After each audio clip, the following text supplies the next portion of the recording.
Welcome to Out of the Blue, number 296. So today I'm going to respond to a certain prominent member of Mensa. Mensa, the high IQ club.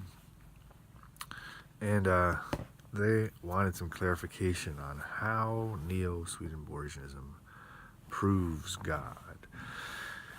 Because, as I've said, the Neo-Swedenborgianist does not believe in God because the Neo-Swedenborgianist can prove God. And there's this book about the neurosurgeon who sees heaven, Eben Alexander, who has two books, one called The Proof of Heaven and the other called The Map of Heaven. And on the his own, or the Wikipedia page about him, under criticism and reaction, I'm going to quote neurologist Oliver Sacks. Oliver Sacks agrees with Sam Harris and says, to deny, quote, Oliver Sacks talking, to deny the possibility of any natural explanation for an NDE, as Dr. Alexander does, is more than unscientific, it is anti-scientific.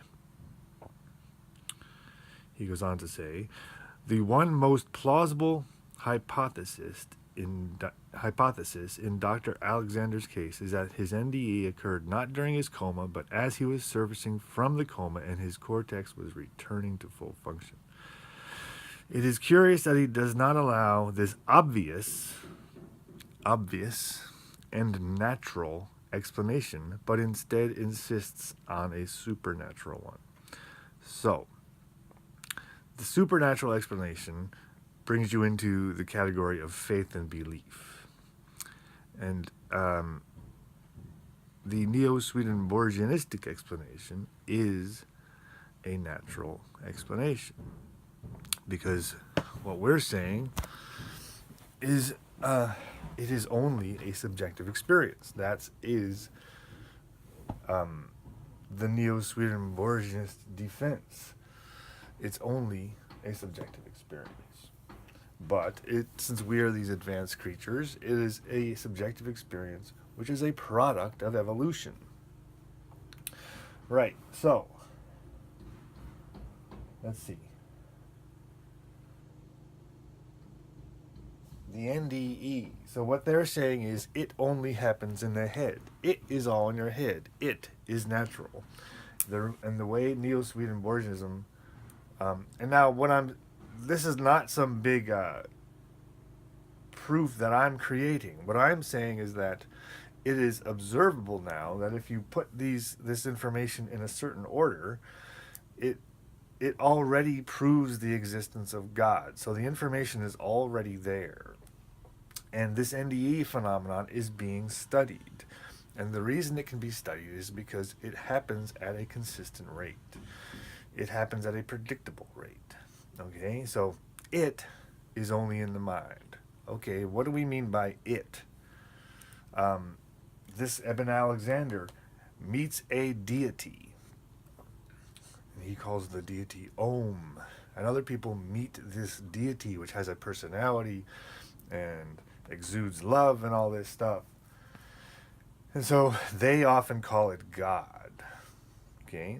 So if we have a predictable, quantifiable, measurable, studyable phenomenon in which people are consistently having this experience that they refer to themselves as hyper-real, and that now we as skeptics are saying, well, it's only in the brain.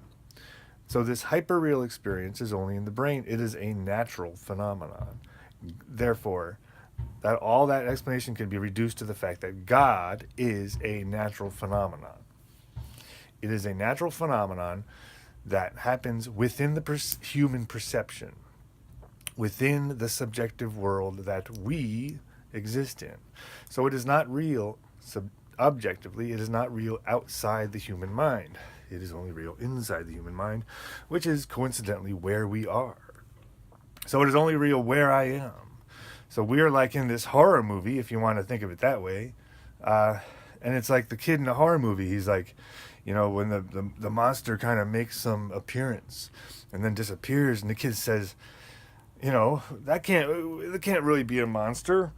That only happens in horror movies, right? And then the kid doesn't realize he's in a horror movie. That happens on the big screen sometimes, but actually we are in this movie. We are within our culture. We are within our language. We are within this world that we did not create but were born into. And these things are real within that world. That gives them a place and a time. It is neurophysiology. Welcome to Out of the Blue number 296, and now I'm going to have a little slideshow because I'm moving, and I'm moving into a new place, but it requires some cleaning. And here I'm going to show a before picture.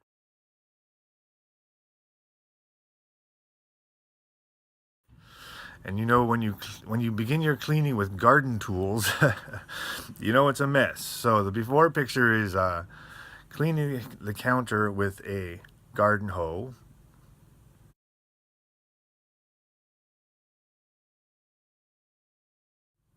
And then the after picture is the cleaned counter. And then there's a picture of Frankie with his ear flipped up.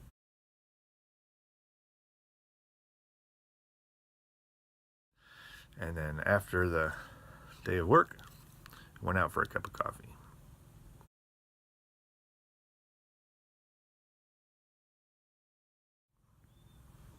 Later.